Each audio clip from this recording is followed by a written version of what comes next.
Hello everyone, स्वागत है आप सबका फार्मिंग सारेक्स यूट्यूब चैनल पर। लास्ट वीडियो में हमने डिस्कस किया था ग्रीष्मा 2026 आईआईटी खड़गपुर इंटर्नशिप के बारे में। उस वीडियो के एंड में मैंने बोला था कि अगर आपको एसओपी और एप्लीकेशन प्रोसेस के ऊपर एक डिटेल्ड वीडियो चाहिए तो आप कमेंट में एसओपी लिख सकते हो। एंड ऑनेस्टली मुझे काफी सारे लोगों ने पर्सनली मैसेज किया और कुछ लोगों ने कमेंट्स भी किया, जहां आप सब ने एसओपी और एप्लीकेशन प्रोसेस के बारे में पूछा, जैसे एसओपी क्या है, कैसे लिखे, अप्लाई कैसे करें और सिलेक्शन का चांसेस कैसे बढ़ाए। इसीलिए आज का ये वीडियो मैं स्पेशली आप सबके लिए बना रही हूँ, जिसमें मैं स्टेप बाय स्टेप सब कुछ एक्सप्लेन करूंगी। इस वीडियो में हम डिटेल में कवर करेंगे ग्रीष्मा इंटर्नशिप के लिए अप्लाई कैसे करें, एक स्ट्रॉन्ग और इफेक्टिव एसओपी कैसे लिखें और कुछ इंपॉर्टेंट टिप्स जो आपका सिलेक्शन चांसेस को इम्प्रूव कर सकते हैं। इसीलिए वीडियो को एंड तक जरूर देखें। चलिए शुरू करते हैं। तो आइए सबसे पहले जानते हैं ग्रीष्मा 2026 आईआईटी खड़गपुर इंटर्नशिप को अप्लाई कैसे करते हैं। सबसे पहले अपने फोन का या लैपटॉप का सर्च इंजन में जाना है। वहाँ पे सिंपली लिखना है आईआईटी खड़गपुर कृति। अब यहाँ पे आप क्लिक किए तो सबसे पहले आपको दिखेगा आईआईटी खड़गपुर का एक वेबसाइट जिसमें लिखा हुआ है https://kriti.iitkgp.ac.in। इसमें मुझे क्लिक करना है। क्लिक करने के बाद यहाँ पे नीचे स्क्रॉल करेंगे तो आपको बहुत सारा इंटर्नशिप का अपॉर्चुनिटीज दिखेगा। पहला इंटर्नशिप है 6 वीक का, जिसमें 200 पार्टिसिपेंट्स ले रहा है और ये लास्ट डेट इसका 2 दिन में कंप्लीट हो जाएगा। और ये दूसरा इंटर्नशिप है रिसर्च और इनोवेशन समर एक्सपीरियंस, ये भी 6 वीक का है, इसमें 50 पार्टिसिपेंट्स ले सकते हैं। और ये है undergraduate summer research programme, जिसके बारे में इस वीडियो में हम लोग कवर करेंगे। ठीक है, तो हमें जस्ट इसको ऐसे स्क्रॉल करना है। यहाँ पे लिखा हुआ है 8 weeks 180 to 200 participants IIT Kharagpur intake करेंगे और इसका 2 दिन में इसका एप्लीकेशन डेट क्लोज होने वाला है। अगर आपको डिटेल में इसके बारे में जानना है तो आप इसमें लर्न मोर में क्लिक करिएगा।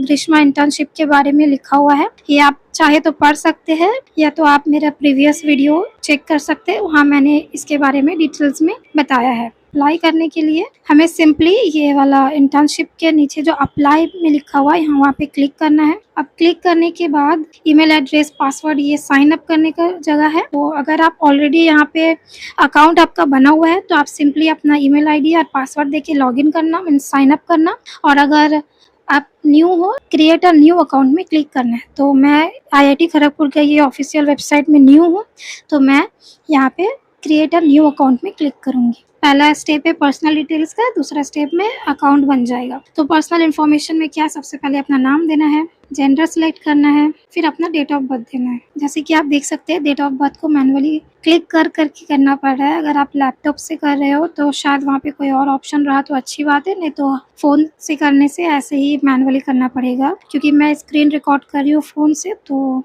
थोड़ा टाइम लग रहा है। अब हम अपना डेट ऑफ बर्थ सेट कर दिए। सेट करने के बाद यहाँ पे नेक्स्ट स्टेप में क्लिक करना है। नेक्स्ट स्टेप में क्लिक करने के बाद यहाँ नंबर देना है और ईमेल एड्रेस देना है और पासवर्ड देना है। फिर पासवर्ड को कंफर्म करना है। उसके बाद क्रिएट अकाउंट में क्लिक करना है। तो पासवर्ड में अगर हम क्लिक किए तो यूज़ पासवर्ड, यहाँ जो स्क्रीन पे जो पासवर्ड दिख रहा है वो भी आप यूज़ कर सकते हैं या तो अपने से अपना पासवर्ड दे सकते हैं। तो हम यहाँ पे क्रिएट माई ओन में क्लिक करेंगे ताकि हम अपना पासवर्ड दे सकें। तो यहाँ पे हम एक पासवर्ड दी है, सो हम कंफर्म पासवर्ड भी कर दिए। इसके बाद क्रिएट अकाउंट में क्लिक करना है। तो आप जैसे ही क्रिएट अकाउंट में क्लिक किए तो आपको एक 6 डिजिट का ओटीपी आएगा आपका ईमेल में, जिसको आपको वेरीफाई करना है विदिन 15 मिनट्स। तो आपको अपना ओटीपी देना है। देने के बाद यहाँ पे वेरीफाई ईमेल में क्लिक करना है। तो हमारा अकाउंट जनरेट हो गया है ईमेल वेरीफाई करने के बाद। अब हमको सिंपली यहाँ पे साइन अप करना है। कैसे करेंगे, जो ईमेल एड्रेस हम न्यू अकाउंट क्रिएट करने के टाइम लिखे थे उसी को फिर से लिखना है ईमेल एड्रेस में, और पासवर्ड जो अकाउंट क्रिएट करने के टाइम दिए थे वही वाला फिर से टाइप करना है लॉगिन करने के लिए। तो यहाँ पे लिखा हुआ है कि keep me sign in for 30 days, तो हम यहाँ पे क्लिक कर दे रहे हैं क्योंकि हमको बार बार साइन इन करने का झमेला नहीं रखना है। अब हम साइन इन जैसे किए तो कुछ ऐसा इंटरफेस दिख रहा है। सबसे पहले आपको अपना बेसिक इन्फॉर्मेशन देना है, फिर करेंट एकेडमिक डिटेल्स देना है, फिर प्रीवियस एकेडमिक डिटेल्स देना है, फिर आपका रिसर्च इंटरेस्ट लिखना है और एकेडमिक एंड रिसर्च एक्सपीरियंस अगर है आपका तो वो लिखना है। फिर स्टेटमेंट ऑफ पर्पस देना है और फिर रेफरेंस देना है और फिर अपना प्रोजेक्ट प्रेफरेंस में क्लिक करना है। फिर अवेबिलिटी एंड कमिटमेंट, फिर डिक्लेरेशन, फिर डॉक्यूमेंट सबमिट करना है। तो अगर आपको कौन सा प्रोजेक्ट में काम करना है वो आप एक्सप्लोर कर सकते हो। यहाँ पे लिखा हुआ है इंपॉर्टेंट इंस्ट्रक्शन में व्यू प्रोजेक्ट्स बोल के, यहाँ पे क्लिक करके आप सिंपली अपना डिफरेंट टाइप्स का प्रोजेक्ट जो कि आईआईटी कंडक्ट करवाता है वो सब प्रोजेक्ट्स एक्सप्लोर कर सकते हो डिफरेंट, जैसे कि क्या क्या डिसिप्लिन है। कोर इंजीनियरिंग का है, हेल्थ साइंस एंड मेडिसिन में है, ह्यूमैनिटीज़ एंड सोशल साइंस का है, इंटरडिसिप्लिनरी साइंस का है, नेचुरल साइंस का है, मिसलेनियस है। तो हम लोग फार्मेसी स्टूडेंट्स हैं तो हम लोग किस में जाएंगे, हेल्थ साइंस एंड मेडिसिन में जाएंगे। तो फिर नीचे आना है, नीचे आए तो आपको बेसिक इन्फॉर्मेशन देना है, full name, date of birth, gender, email address, Aadhaar number, parents guardian number, mobile number, ये सब एड्रेस वगैरह, ये सब बेसिक इन्फॉर्मेशन देना है। फिर सेव एंड कंटिन्यू करके आपको एकेडमिक डिटेल्स में जाना है। सो करेंट डिटेल्स में क्या क्या देना है, आपका कौन सा करेंट डिग्री है। अगर आप B.Pharm स्टूडेंट है तो फिर आपको क्लिक करना है अदर्स में। अदर में क्लिक करने के बाद यहाँ पे आपको B.Pharm क्लिक करके मैनुअली लिखना है और यहाँ पे डिसिप्लिन ब्रांच में लिखना है फार्मेसी।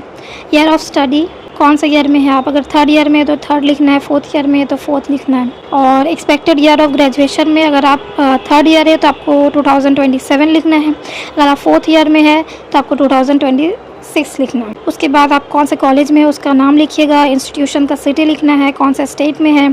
अगर आप ऑटोनॉमस कॉलेज से ऑटोनॉमस लिखिएगा, स्टेट यूनिवर्सिटी, सेंट्रल यूनिवर्सिटी, मतलब आप इसमें से आपको जो सही लगे वो आपको कॉलेज के हिसाब से आपको वहाँ पे क्लिक करना है। और फिर आपका परसेंटेज क्या है वो भी लिखना है। और हर एक स्टेप में आप जब एक स्टेप पूरा कंप्लीट कर देंगे, जैसे कि बेसिक इन्फॉर्मेशन को कंप्लीट किया लिखना यहाँ पे, तो साथ ही साथ सेव एंड कंटिन्यू करना होगा। फिर आप करेंट डिटेल्स में जाइए, फिर आप करेंट डिटेल्स का जितना भी इन्फॉर्मेशन दिए फिर आप सेव एंड कंटिन्यू करिए। मतलब सेव एंड कंटिन्यू हर वक्त ही करते रहना है। अगर बाई चांस लॉग आउट हो गया, कुछ भी हो गया, तो आप फिर से वो डेटा को रीजनरेट कर सकेंगे, फिर से साइन अप करेंगे। तो फिर प्रीवियस एकेडमिक डिटेल्स देना है। मास्टर्स डिग्री कर रहे हो तो आपको अपना ग्रेजुएशन का सारा डिटेल्स देना है। और फिर रिसर्च इंटरेस्ट, अपना रिसर्च का डोमेन देना है, कौन सा डोमेन में आप रिसर्च करना चाहते हो, उसका कुछ स्पेसिफिक कीवर्ड्स देना है। फिर एकेडमिक एंड रिसर्च एक्सपीरियंस, अगर आप इससे पहले कोई प्रोजेक्ट या कोई इंटर्नशिप किए हो तो उसके बारे में यहाँ पे फिलअप करना है, कौन सा ऑर्गेनाइजेशन से किए हो, कितना वीक का था है, यही सब आप लिख सकते हो इसमें। फिर अगर आप कोई वर्कशॉप या कंपटीशन या एकेडमिक डिस्टिंक्शन आपको मिला है तो आपका अचीवमेंट वगैरह यहाँ पे लिख सकते हैं। और रिलेवेंट अगर कोई कोर्स किए हो, मीन्स रिसर्च में कोई कोर्स वगैरह किए हो, NPTEL या कोर्सेरा या कुछ भी, तो वो सब का भी आप यहाँ पे लिख सकते हैं। फिर statement of purpose, statement of purpose में क्या करना है, कोई PDF वगैरह सबमिट नहीं करना है, टाइप करके लिखना है। उसके बाद 2 रेफरेंस चाहिए होगा। अगर आप अंडर ग्रेजुएट स्टूडेंट हो तो आपका कॉलेज में कोई मेंटर है या कोई भी टीचर, उनका आप 2 रेफरेंस ले सकते हो। क्या करना है, आपको अपना टीचर से पहले बात कर लेना है कि मैं ऐसा ऐसा इंटर्नशिप में अप्लाई कर रही हूँ तो मुझे आपका रेफरेंस चाहिए। तो वहाँ पे आपका क्या नाम और ईमेल आईडी लिख सकते हैं। अगर वो बोली हाँ, टीचर का नाम, ईमेल आईडी, वो क्या डेजिग्नेशन है उनका, कौन सा इंस्टीट्यूट में है, आपके साथ क्या रिलेशनशिप है, और यही सब यहाँ पे फिल करना है। प्रोजेक्ट प्रेफरेंस पोर्टल में हम आपको जो सबसे पहले दिखा है व्यू प्रोजेक्ट्स में क्लिक करके वहाँ पर आपका एरिया ऑफ इंटरेस्ट चेक करने के बाद फिर आपको SOP लिखना है। वही यहाँ पे हैव यू रिव्यूड, अगर आप वो चेक किए तो आपको येस लिखना है, अगर चेक नहीं किए तो नो लिखना है। पर मेरा सजेशन ये है कि आपको येस में ही क्लिक करना है। फिर आपको वहाँ पे लिस्ट ऑफ प्रोजेक्ट कोड्स लिखना है। अब यहाँ पे अवेलेबिलिटी एंड कमिटमेंट क्या है कि आपको कंफर्म करना है कि आप फुल टाइम ड्यूरेशन के लिए, मीन्स 8 वीक का प्रोग्राम है तो 8 वीक में ही आप फुल टाइम ही अवेलेबल है या नहीं है। अगर पार्शियली अवेलेबल है तो नो पार्शियली अवेलेबिलिटी क्लिक करना है। अगर 6 वीक में आप अवेलेबल है तो 6 वीक में क्लिक करें, 8 वीक के लिए अवेलेबल है तो 8 वीक में क्लिक करें, और फ्लेक्सिबल में भी क्लिक कर सकते हैं।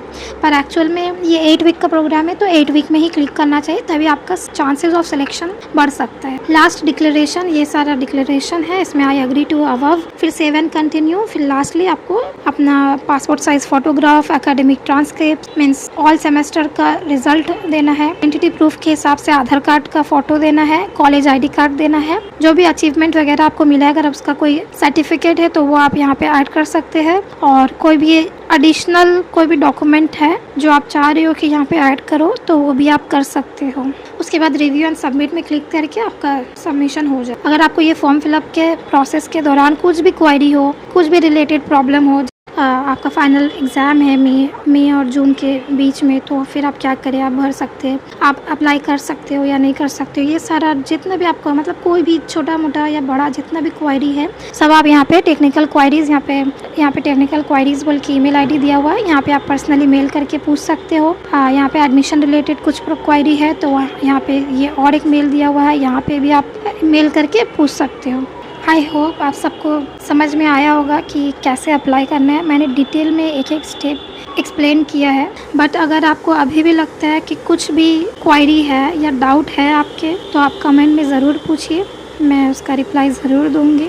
सॉरी एवरीवन, मुझे लगता है ये वीडियो काफ़ी लॉन्ग हो गया है, इसलिए हम नेक्स्ट पार्ट में एसओपी के बारे में डिटेल में बात करेंगे। तब तक आपको एक काम करना है, पहले इस वीडियो को ध्यान से देखकर सारी बेसिक इन्फॉर्मेशन कंप्लीट कर लो, फिर जब हम एसओपी वाला वीडियो अपलोड करेंगे तो उसे अच्छे से देखना और उसके बाद अपना एसओपी अच्छे से बनाना और उसके बाद फाइनल एप्लीकेशन कंप्लीट करके सबमिट कर देना। टिल देन कीप लर्निंग और फार्मिंग StarX को ज्वाइन करना मत भूलना। Bye bye.